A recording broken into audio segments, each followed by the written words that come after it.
बिस्मिल्लाहिर्रहमानिर्रहीम। अस्सलामुअलैकुम। मैं डॉक्टर अयाज़ डायबिटीज़ सीरीज़ की नई वीडियो के साथ आपकी खिदमत में हाज़िर हूँ।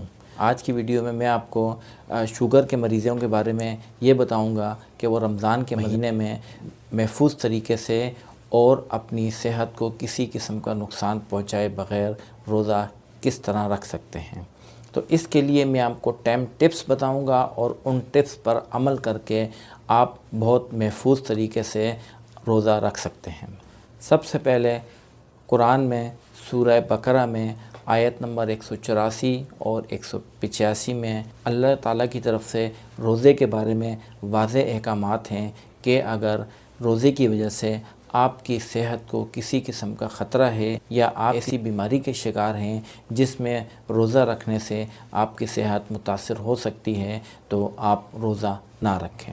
वो मरीज़ जो शुगर का शिकार हैं, जिनको डायबिटीज़ हैं, उनको रमज़ान से तकरीबन 2 महीने पहले ही अपने आप को रोज़े के लिए या रमज़ान के लिए तैयार कर लेना चाहिए। सबसे पहले ऐसे मरीज़ों को अपने डॉक्टर से मशवरा करना चाहिए कि वो किस तरह महफूज तरीके से रोज़े रख सकते हैं। इसके अलावा उनको अपने डॉक्टर से मशवरा करना चाहिए कि उनको रमज़ान में अपनी अद्वियात में किसी किस्म का रद्दबदल करना है या उनमें किसी किस्म की एडजस्टमेंट करनी है। लेकिन एक बात याद रखें कि ख़ुद से अपनी दवा बंद ना करें, उसमें किसी किस्म का रद्दबदल ना करें और उसमें किसी किस्म की एडजस्टमेंट ना करें।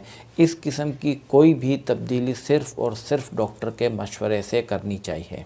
तीसरा पॉइंट जो मैं आप पे वाज़ेह करना चाहता हूँ कि शुगर के मरीज़ों को रमज़ान से कुछ अर्सा पहले 1 या 2 रोज़े रख कर ये मालूम कर लेना चाहिए कि रमज़ान में रोज़े के दौरान उनको किस किस्म के मसाइल का सामना करना पड़ सकता है और ये इनके लिए बहुत फ़ायदेमंद साबित होगा और वो इस किस्म के मसाइल से आगाह हो जाएंगे जो उनको रोज़े के दौरान पेश आ सकते हैं।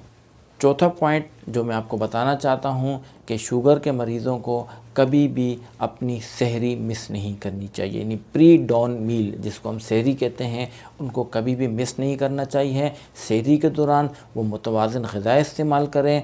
बेहतर है कि वो डैश ईटिंग प्लान जो कि मैंने आपको अपनी पिछली वीडियो में बताया है, वो रोज़े और अफ्तार में और रमज़ान के दौरान इस ईटिंग प्लान को फॉलो करें और इस पर अमल करें। तो इससे आप रमज़ान में बहुत बेहतर अंदाज में रोज़े रख सकते हैं। और एक और बात जो मैं आपको बताना चाहता हूँ कि किसी भी अगर डायबिटिक पेशेंट ये शुगर के मरीज़ से सहरी मिस हो जाए तो उसको रोज़ा नहीं रखना चाहिए, क्योंकि ये इसके लिए ख़तरनाक साबित हो सकता है। 5वां पॉइंट जो मैं आपको बताना चाहता हूँ कि रमज़ान के दौरान शुगर के मरीज़ों को ऐसी ग़िज़ाएँ इस्तेमाल करनी चाहिए जिनका ग्लाइसेमिक इंडेक्स कम हो। वो ग़िज़ाएँ जिनका ग्लाइसेमिक इंडेक्स ज़्यादा होता है, मसलन वाइट राइस, सफ़ेद चावल, बॉयल पोटैटो, उबले हुए आलू या मिठाइयाँ या वो अशिया जिसमें शक्कर का इस्तेमाल किया गया हो, बेकरी प्रोडक्ट्स, सॉफ़्ट ड्रिंक्स, इन तमाम अशिया का ग्लाइसेमिक इंडेक्स बहुत ज़्यादा होता है।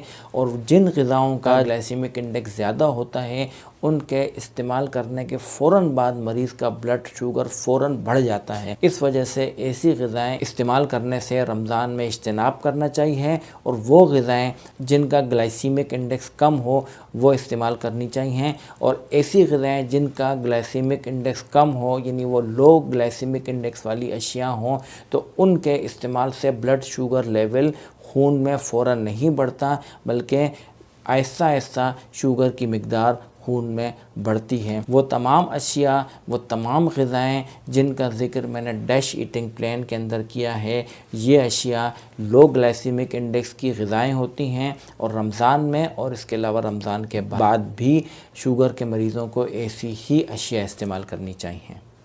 6वां पॉइंट जो रमज़ान के महीने में शुगर के मरीज़ों को इख्तियार करना चाहिए कि अफ्तार और सहर के दरमियान शुगर के मरीज़ों को पानी या मशरूबात, यानी बग़ैर शुगर वाली, बग़ैर चीनी वाली मशरूबात का ज़्यादा से ज़्यादा इस्तेमाल करना चाहिए। और अफ्तार और सहरी के दरमियान कम से कम शुगर के मरीज़ को 8 गिलास पानी पीना चाहिए ताकि वह दिन भर रोज़े के दौरान डिहाइड्रेशन यानी पानी की कमी से महफूज रहें। 7वां पॉइंट जो शुगर के मरीज़ों को रमज़ान में इख्तियार करना चाहिए कि वो अपना ब्लड शुगर रोज़े के दौरान बार बार चेक करें। कैनेडियन डायबिटिक एसोसिएशन ने रिकमेंड किया है कि शुगर के मरीज़ को रोज़े के दौरान कम से कम अपना ब्लड शुगर लेवल 2 से 5 मरतबा चेक करना चाहिए। अगर किसी के लिए 5 मरतबा चेक करना मुमकिन नहीं है तो कम से कम उसको अपना शुगर लेवल रोज़े के दौरान 2 दफ़ा ज़रूर चेक करना चाहिए। 8वां पॉइंट कि मरीज़ को मालूम होना चाहिए कि किस लेवल पर उसका ब्लड शुगर कम है, किस लेवल पर उसका ब्लड शुगर ज़्यादा है और उसमें डिहाइड्रेशन यानी पानी की कमी तो नहीं हुई। ये तमाम बातें उनको मालूम होनी चाहिए। मरीज़ को मालूम होना चाहिए कि लो ब्लड शुगर या हाइपोग्लाइसीमिया कब होता है, और ये भी मालूम होना चाहिए कि हाइपरग्लाइसीमिया यानी बहुत ज़्यादा शुगर लेवल कब होता है, जो कि उसको रोज़े के दौरान नुकसान दे सकता है। 9वां पॉइंट जो कि बहुत अहम है, वो अफराद जिनको शुगर है और वो रोज़ा रखते हैं उनको यह लाजमी मालूम होना चाहिए कि किस सूरत में, किस हालत में उनको अपना रोज़ा तोड़ देना चाहिए, यानी उनको अपनी फास्टिंग ख़त्म कर लेनी चाहिए। सबसे पहला पॉइंट, अगर वो अपना ब्लड शुगर चेक करते हैं, ब्लड शुगर अगर 70 से कम आए या 300 मिलीग्राम पर डेसीलीटर से ज़्यादा आए तो उनको फ़ौरन अपना रोज़ा तोड़ देना चाहिए। अगर शुगर के मरीज़ में हाइपोग्लाइसीमिया यानी शुगर कम होने की अलामात ज़ाहिर हों, मसलन जिस्म में या हाथ पैरों में कपकपाहट, पसीने का बहुत ज़्यादा आना, घबराहट होना, भूख का बहुत ज़्यादा लगना, चक्कर आना या कन्फ्यूजन पैदा होना, तो ऐसी हालत में भी मरीज़ को अपना रोज़ा फ़ौरन तोड़ देना चाहिए। अगर मरीज़ में हाइपरग्लाइसीमिया यानी शुगर के बहुत ज़्यादा होने की अलामात ज़ाहिर हों तो ऐसी सूरत में भी मरीज़ को अपना रोज़ा ख़त्म कर देना चाहिए। मसलन मरीज़ को बहुत ज़्यादा प्यास महसूस हो, मुँह, गला या होंठ बहुत ज़्यादा खुश्क महसूस होने शुरू हों, मरीज़ को बहुत ज़्यादा पेशाब आने लगे, थकावट या घबराहट महसूस होनी शुरू हो, या मरीज़ को उल्टी या मतली महसूस हो, या पेट में शदीद दर्द होना शुरू हो जाए, तो ये अलामात शुगर के बहुत ज़्यादा होने की, मसलन 300 या 400 होने की अलामात हैं। तो इस सूरत में भी मरीज़ को अपना रोज़ा तोड़ देना चाहिए। अगर मरीज़ में डिहाइड्रेशन यानी पानी की कमी की अलामात ज़ाहिर होनी शुरू हो जाए, मसलन मरीज़ को बहुत ज़्यादा चक्कर आए या मरीज़ को ऐसा महसूस हो कि उस पर बेहोशी तारी होने लगी है या उसको कन्फ्यूजन महसूस होने लगे, तो ऐसी सूरत में भी मरीज़ को अपना रोज़ा ख़त्म कर देना चाहिए। रोज़ेदार को अगर उल्टियाँ शुरू हो जाएं या उसको डायरिया यानी दस्त आने शुरू हो जाएं तो इस सूरत में भी रोज़ा ख़त्म कर देना चाहिए। वो शुगर के मरीज़ जो रोज़ा रखते हैं उनको किसी किस्म की एक्यूट इलनेस है, मसलन उनको बहुत तेज़ बुखार हो गया है या उनको मेडिकल कंडीशन डेवलप हो गई हो, तो ऐसी सूरत में भी उनको अपना रोज़ा ख़त्म कर देना चाहिए। 10वां पॉइंट, अफ्तार के वक्त शुगर के मरीज़ को फ़ौरी तौर पे अफ्तार कर लेना चाहिए, उसमें डिले नहीं करना चाहिए, और अफ्तार के बाद फ़ौरन शुगर फ्री ड्रिंक्स यानी पानी या शुगर फ्री ड्रिंक्स, बग़ैर शुगर के ड्रिंक्स उसे फ़ौरी तौर पे इस्तेमाल करनी चाहिए, और उसे बैलेंस और हेल्थी डाइट का इस्तेमाल करना चाहिए, जो कि मैंने आपको अपने डैश ईटिंग प्लान के अंदर बताया है। ये वो 10 पॉइंट्स थे जिन पर अमल करके शुगर के मरीज़ रमज़ान में महफूज तरीके से रोज़ा रख सकते हैं। अब मैं आपको बताता हूँ कि शुगर के किन मरीज़ों को बिल्कुल रमज़ान में रोज़ा नहीं रखना चाहिए और वो कौन से शुगर के मरीज़ हैं जो कि रमज़ान में बासानी रोज़ा रख सकते हैं। आप इस चार्ट में देख सकते हैं कि very high risk patient, poorly controlled type 1 diabetes, यानी वो अफराद जो कि टाइप 1 डायबिटीज़ का शिकार है, यानी वो शुगर जो कि उमूमन बच्चों के अंदर होती है, वो अगर पुअरली कंट्रोल्ड है यानी वो सही तरीके से कंट्रोल नहीं है, तो ऐसे अफराद को बिल्कुल रोज़ा नहीं रखना चाहिए। मरीज़ को गुज़िश्ता 3 महीनों में अगर सीवियर हाइपोग्लाइसीमिया यानी शुगर लेवल अगर बहुत ज़्यादा कम हुआ है और इतना कम हुआ है कि उनकी ज़िंदगी को ख़तरा लाहक हो गया है पिछले 3 महीनों के अंदर अंदर, तो ऐसे अफराद को भी रोज़ा बिल्कुल नहीं रखना चाहिए।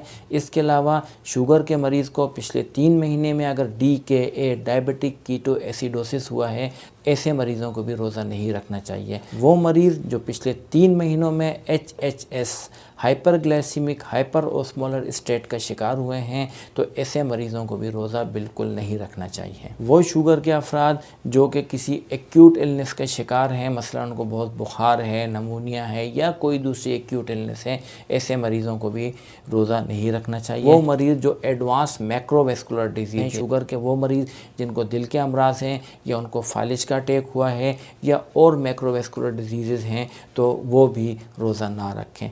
इसके अलावा शुगर के वो मरीज़ जो कि रीनल फेलियर का शिकार है, यानी उनके गुर्दे ख़राब हैं और वो डायलिसिस पर हैं, तो ऐसे मरीज़ों को भी रोज़ा नहीं रखना चाहिए। इसके अलावा वो अफराद जो कि कोग्निटिव इम्पेयरमेंट, यानी शुगर के वो मरीज़ जो कि जिनमें सोचने समझने की सलाहियत कम है, तो ऐसे लोगों को भी रोज़ा नहीं रखना चाहिए। वो शुगर के मरीज़ जो अनकंट्रोल्ड एपिलेप्सी, यानी उनकी मिर्गी कंट्रोल में नहीं है, तो ऐसे अफराद को भी रोज़ा नहीं रखना चाहिए। वो हामला ख़वातीन जिन्हें शुगर है या वो गेस्टेशनल डायबिटीज़ यानी हमल की शुगर के शिकार हैं और वो इंसुलिन इस्तेमाल करती हैं, तो ऐसी ख़वातीन को भी रोज़ा नहीं रखना चाहिए। दूसरी कैटेगरी आप इस चार्ट में देख सकते हैं जो कि हाई रिस्क हैं, यानी कि उनको पहले बताई गई कैटेगरी से निस्बतन कम रिस्क है, लेकिन बेहतर है ये अफराद भी रोज़ा ना रखें। इस कैटेगरी में सबसे पहले वो अफराद जिनको टाइप 2 डायबिटीज़ है, यानी उनको एडल्ट्स बड़ों की शुगर है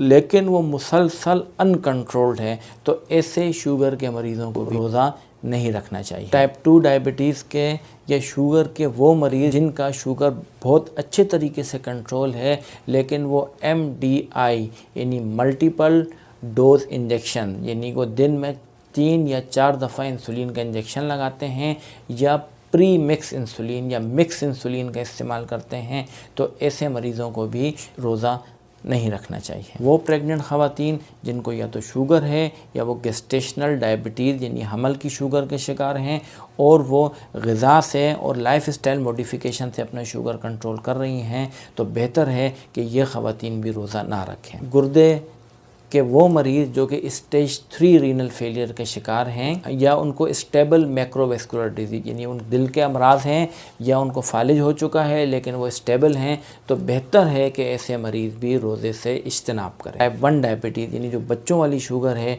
अगर वो बहुत अच्छे तरीके से भी कंट्रोल है तो बेहतर है कि वो अफराद भी रमज़ान में रोज़े से इज्तनाब करें। अब मैं आपको शुगर के मरीज़ों की वो कैटेगरी बताता हूँ जो कि डॉक्टर के मशवरे से या मेडिकल एडवाइस से रोज़ा रख सकते हैं। जैसा कि इस चार्ट में आप देख सकते हैं कि टाइप 2 डायबिटीज़ के वो मरीज़ जिनका शुगर बहुत अच्छे तरीके से कंट्रोल है, तो वो डॉक्टर के मशवरे से मेडिकल एडवाइस से रोज़ा रख सकते हैं। शुगर के वो मरीज़ जो कि या तो डाइट कंट्रोल यानी डाइट के ज़रिए उन्होंने अपना शुगर कंट्रोल किया है या लाइफ स्टाइल मॉडिफिकेशन से अपना शुगर कंट्रोल किया है, वो अफराद भी रमज़ान में डॉक्टर के मशवरे से रोज़ा रख सकते हैं। वो मरीज़ जो कि मिक्स इंसुलिन का इस्तेमाल नहीं करते या मल्टीपल ड्रग इंजेक्शन का इस्तेमाल नहीं करते या फिर वो फर्स्ट जनरेशन सल्फोनाइल यूरिया का इस्तेमाल नहीं करते, बल्कि इनके अलावा दीगर अक़साम की इंसुलिन इस्तेमाल करते हैं या दीगर अक़साम की अद्वियात इस्तेमाल करते हैं,